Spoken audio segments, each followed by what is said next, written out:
नाज़रीन, आज हमारा मौज़ूए गुफ्तगू है उर्दू के एक ऐसे अदीब के जिनको अपने वालिदैन का रखा हुआ अपना नाम पसंद ना आया और उन्होंने उसे खुद ही बदल डाला। मज़े की बात यह है कि बाद में लफ्ज़ अदीब भी उनके नाम का एक हिस्सा बन के रह गया।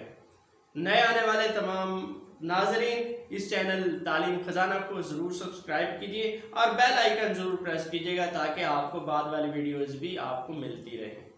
तो आगे चलते हैं। बरसगीर में मुगलिया दौर हुकूमत में ईरान के इलाका नेशापुर से एक सैयद ख़ानदान हिंदुस्तान में आता है और अवध के इलाके ज़िला अनाओ के कस्बे न्योतनी में रिहाइश पजीर हो जाता है। इस ख़ानदान के एक फ़र्द सैयद मुर्तज़ा को इल्म तिब का शौक़ लखनऊ खींच लाता है और तलाश माइश ने उन्हें बहराइच में पहुँचा दिया। तो यही सैयद मुर्तज़ा अपना नाम बदलने वाले मशहूर अदीब मसूद हसन रिजवी अदीब के वालिद थे। मसूद हसन 29 जुलाई 1893 को पैदा होते हैं। वालिदैन ने मोहम्मद मसूद नाम दिया और फिर नन्हे की उर्फियत से पुकारे जाते हैं। 7 बरस के हुए तो वालिद साहब के दिल में न जाने क्या समाया कि वो सब कुछ छोड़ छाड़ के लखनऊ से वापस अपने वतन न्योतनी चले जाते हैं। 10 साल की उम्र में मसूद यतीम हो जाते हैं और उनको मज़ीद तालीम के लिए मज़ीद तालीम के हुसूल के लिए वो अपने ननिहाली शहर अनाओ भेज दिए जाते हैं। मसूद पहाड़े पढ़ने से बहुत तंग होते थे। 2.5 का, पौने का, सवे का, आधे का ये जो पहाड़ा होता था वो इस पहाड़ों से बहुत तंग होते थे कि हमने कौन सा दुकानें चलानी है। उन्हें शेर खानी और बैतबाजी का बहुत शौक था। रिजवी साहब को अपना नाम मोहम्मद मसूद शुरू से ही नापसंद था।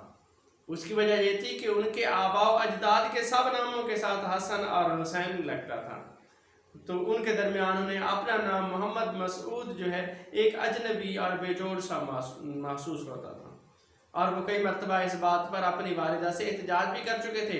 आखिरकार मैट्रिक के इम्तिहान के वक्त उन्होंने स्कूल में अपना नाम बदल दिया और मोहम्मद मसूद की बजाय मसूद हसन रख ली।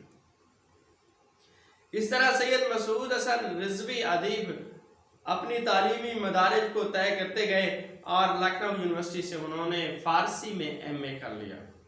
1918 में महकमा तालीम के कैटलाग डिपार्टमेंट में बतौर मुबस्सिर यानी रिव्यूअर मुतय्यन होते हैं।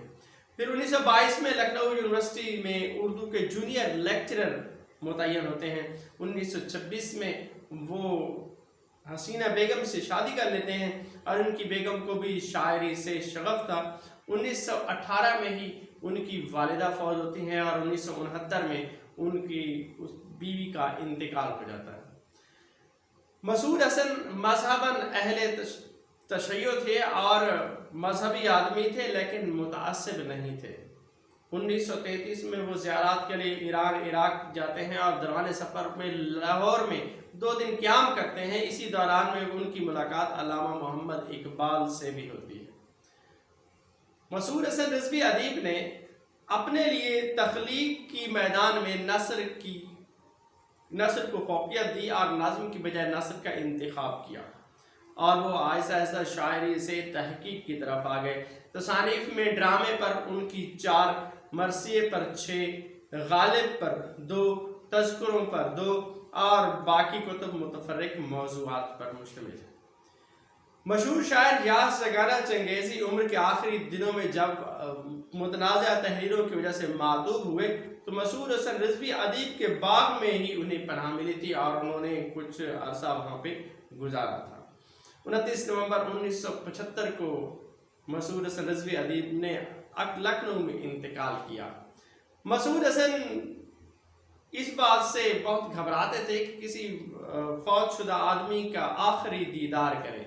उनके ज़हन में यह था कि जब आखिरी जो दीदार किया जाता है फिर हमेशा इंसान की आंखों में या उसके जहन में वही आखिरी दीदार वाला नक्श रह जाता है। लिहाजा उन्होंने अपने बेगम की वफ़ात के वक्त भी उनका आखिरी दीदार नहीं किया। अगली वीडियो तक के लिए अल्लाह हाफिज़।